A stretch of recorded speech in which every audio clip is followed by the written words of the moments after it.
Hello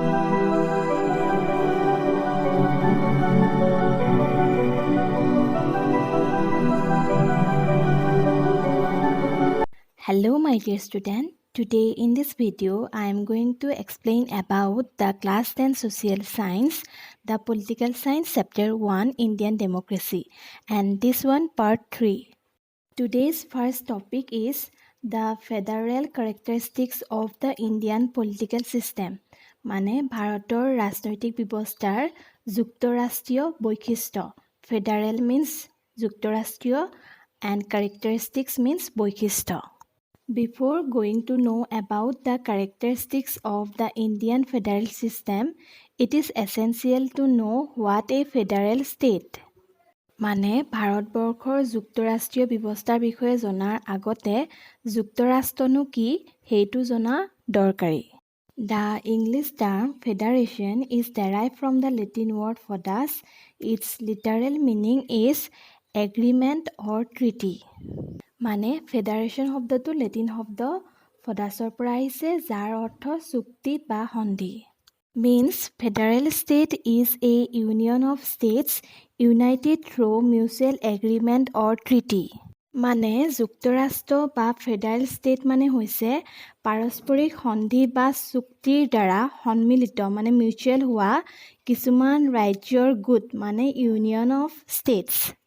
Means federal state is a union of states united through mutual agreement or treaty, and this English term federation is derived from a Latin word whose meaning is agreement or treaty. In this case, the constituting provinces recognize the sovereign power of a central or union government, and simultaneously these provinces retain their own liberty or freedom and individuality. However, the federal system has adopted different varieties in different countries. মানে ইয়াত ৰাজ্যসমূহে এখন কেন্দ্ৰীয় চৰকাৰ মানে union বা central গভৰ্ণমেণ্টৰ যি সাৰ্বভৌম ক্ষমতা মানে সভৰেইন পাৱাৰ তাক স্বীকৃতি দিছিল আৰু লগতে নিজ স্বতন্ত্ৰতা মানে লিবাৰ্টি বা ফ্ৰীডম আৰু সক্ৰিয়তা মানে ইণ্ডিভিজুৱেলিটি আদি ৰিটেইন কৰি ৰাখিছিল মানে ধৰি ৰাখিছিল। কিন্তু এই যুক্তৰাষ্ট্ৰীয় পদ্ধতি বা ফেডাৰেল চিষ্টেমটো ৰাষ্ট্ৰ অনুসৰি বেলেগ বেলেগ আছিল। Means this union of states, they recognize the sovereign power of a central or union government, and at the same time these provinces retain their own liberty and individuality. In India, the constituting provinces have bestowed sovereign powers upon the central or union government. মানে ভাৰতবৰ্ষৰ province বা অংগৰাজ্যসমূহে সাৰ্বভৌম ক্ষমতা মানে sovereign powers কেন্দ্ৰীয় চৰকাৰ মানে central বা ইউনিয়ন গভৰ্ণমেণ্টৰ ওচৰত অৰ্পণ কৰিছে। Means the constituting provinces of India, they gave their sovereign powers upon the central or union government. Even before independence, the federal system was set up in India as per the Government of India Act 1935, which was passed by the Parliament of England. মানে ভাৰতবৰ্ষ স্বাধীন হোৱা পূৰ্বে ইংলেণ্ডৰ সাংসদ মানে parliament of ইংলেণ্ডে প্ৰণয়ন কৰা বা পাছ কৰা 1935 চনৰ ভাৰত চৰকাৰ আইনখনে আমাৰ দেশত যুক্তৰাষ্ট্ৰীয় পদ্ধতি মানে ফেডাৰেল চিষ্টেমৰ প্ৰৱৰ্তন কৰিছিল।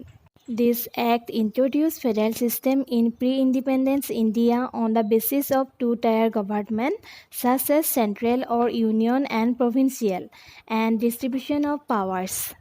মানে এই এক্টখনে প্ৰি-ইণ্ডিপেণ্ডেন্স ইণ্ডিয়াত ফেডাৰেল চিষ্টেমৰ প্ৰৱৰ্তন কৰিলে য'ত two-tier government যেনে কেন্দ্ৰীয় চৰকাৰ আৰু ৰাজ্য চৰকাৰ আছিল লগতে ইয়াৰ পাৱাৰ্ছ বা ক্ষমতাসমূহো ভাগ বিতৰণ কৰা হৈছিল।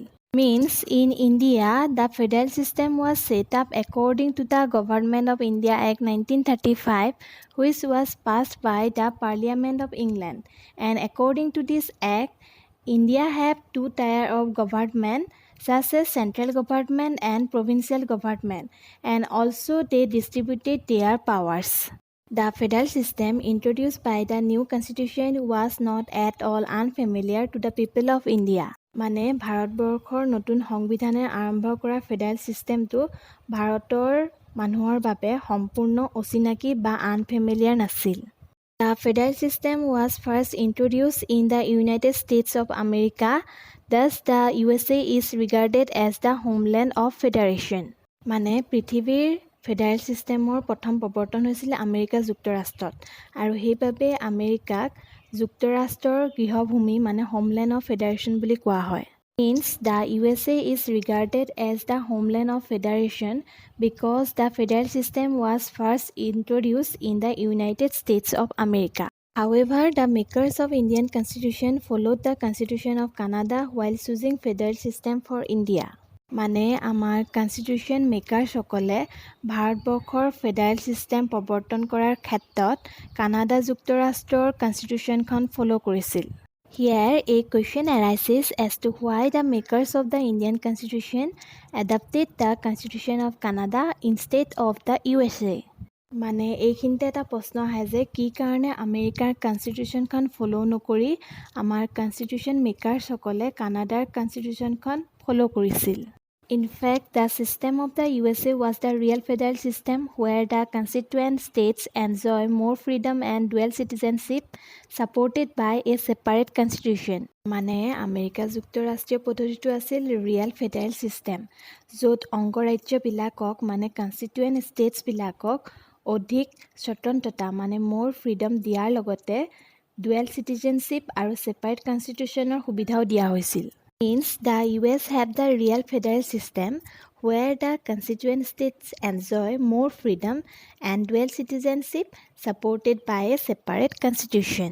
The makers of the Indian Constitution realized that if the constituent states of newborn India are allowed to enjoy separate constitution and dual citizenship like the USA, the national integrity may be endangered. Hence, the makers of the Indian Constitution introduced a kind of a loose federation following the Canadian Constitution. মানে আমাৰ constitution মেকাৰসকলে এটা কথা বুজি পাইছিল যে নতুনকৈ জন্ম হোৱা ভাৰতবৰ্ষত যদি অংগৰাজ্যবিলাকক মানে কনষ্টিটুৱেণ্ট ষ্টেটছবিলাকক অধিক ফ্ৰীডম দিয়া হয় আৰু আমেৰিকাৰ দৰেই ডুৱেল চিটিজেনশ্বিপ আৰু ছেপাৰেট কনষ্টিটিউশ্যন দিয়া হয় তেতিয়া জাতীয় সংহতি আৰু অখণ্ডতা মানে নেশ্যনেল ইণ্টিগ্ৰিটিৰ সৃষ্টি হ'ব আৰু সেইবাবেই তেওঁলোকে আমেৰিকাৰ কনষ্টিটিউশ্যনৰ পৰিৱৰ্তে কানাডাৰ কনষ্টিটিউশ্যনৰ যি লুজ ফেডাৰেশ্যন ছিষ্টেম সেই ব্যৱস্থা ফ'ল' কৰি ভাৰতবৰ্ষৰ বাবে এক ব্যতিক্ৰমী যুক্তৰাষ্ট্ৰৰ প্ৰৱৰ্তন কৰিছিল।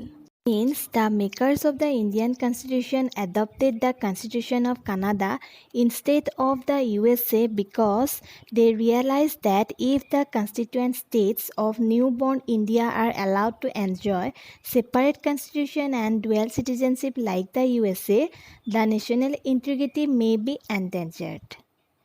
In fact, the word federation has not been mentioned in the Indian Constitution for the fact that the Indian Federation is not a prototype of the US Federation. মানে আমেৰিকা যুক্তৰাষ্ট্ৰৰ দৰেই আমাৰ দেশত প্ৰকৃত যুক্তৰাষ্ট্ৰৰ প্ৰৱৰ্তন নকৰাৰ বাবে কনষ্টিটিউশ্যনৰ কোনো ঠাইতে ফেডাৰেশ্যন শব্দটোৰ উল্লেখ নাই। Instead, India has been declared a union of states in the article number 1 of the Indian Constitution. মানে তাৰ পৰিৱৰ্তে সংবিধানৰ 1 নম্বৰ অনুচ্ছেদত ভাৰতক এখন ৰাজ্যসমূহৰ সংঘ মানে ইউনিয়ন অফ ষ্টেটছ বুলি ঘোষণা কৰা হৈছে। Means the word federation has not been mentioned in the Indian Constitution and according to the article number 1 of the Indian Constitution, India has been declared a union of states. If we go to analyze the real nature of Indian federal system, it will come to light that it is not a true federal system. It has some characteristics of federation. মানে ভাৰতবৰ্ষৰ যুক্তৰাষ্ট্ৰৰ যিটো real nature সেইটো আমি বিশ্লেষণ কৰিলে দেখা পাওঁ যে এখন যুক্তৰাষ্ট্ৰত থাকিব লগা কেইবাটাও বৈশিষ্ট্য বা কেৰেক্টাৰিষ্টিক থকা স্বত্তেও আমাৰ এই ব্যৱস্থাটো প্ৰকৃত যুক্তৰাষ্ট্ৰীয় ব্যৱস্থা নহয়। Means Indian federal system has some characteristics of federation, but it is not a true federal system. Some characteristics of unitary government have been merged in this federal system. মানে ইয়াত এককেন্দ্ৰিক চৰকাৰ বা unitary governmentৰ বহুতো বৈশিষ্ট্য merged হৈ আছে। So, the learned makers of the Indian Constitution have categorically mentioned our political system as quasi-federal, peculiar federation, centralized federation, and federal in form, but unitary in spirit. মানে সেইবাবে আমাৰ কনষ্টিটিউশ্যন মেকাৰসকলে এই ব্যৱস্থাটোক অৰ্ধ যুক্তৰাষ্ট্ৰ মানে কোৱাচি ফেডাৰেল, ব্যতিক্ৰমধৰ্মী যুক্তৰাষ্ট্ৰ মানে পিকুলিয়াৰ ফেডাৰেশ্যন, কেন্দ্ৰীভূত যুক্তৰাষ্ট্ৰ মানে চেণ্ট্ৰেলাইজ ফেডাৰেশ্যন, গঠনত যুক্তৰাষ্ট্ৰ কিন্তু আদৰ্শত এককেন্দ্ৰিক মানে federal in form but unitary in spirit বুলি অভিহিত কৰিছে। Means in the federal system of India, some characteristics of unitary government have been merged.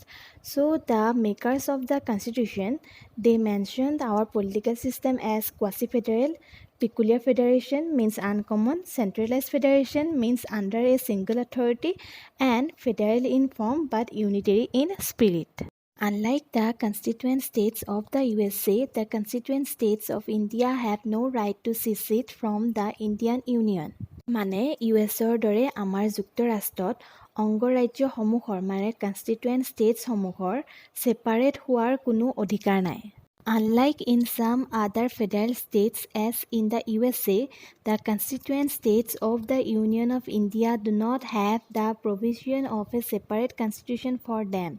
There is only one constitution for the whole Indian Federation, and that is the Constitution of India. মানে অন্য যুক্তৰাষ্ট্ৰত থকাৰ দৰে আমাৰ constituent ষ্টেটছসমূহৰ কোনো সুকীয়া বা বেলেগ কনষ্টিটিউশ্যনৰ ব্যৱস্থা নাই।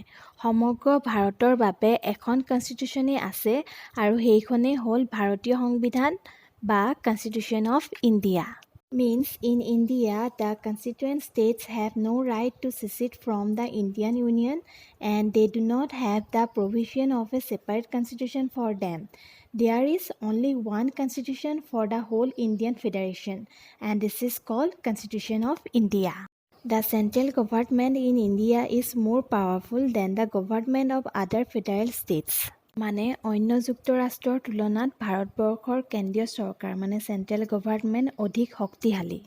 The Constitution has distributed the powers between the central government and the state government through the inclusion of 3 lists incorporating various administrative powers.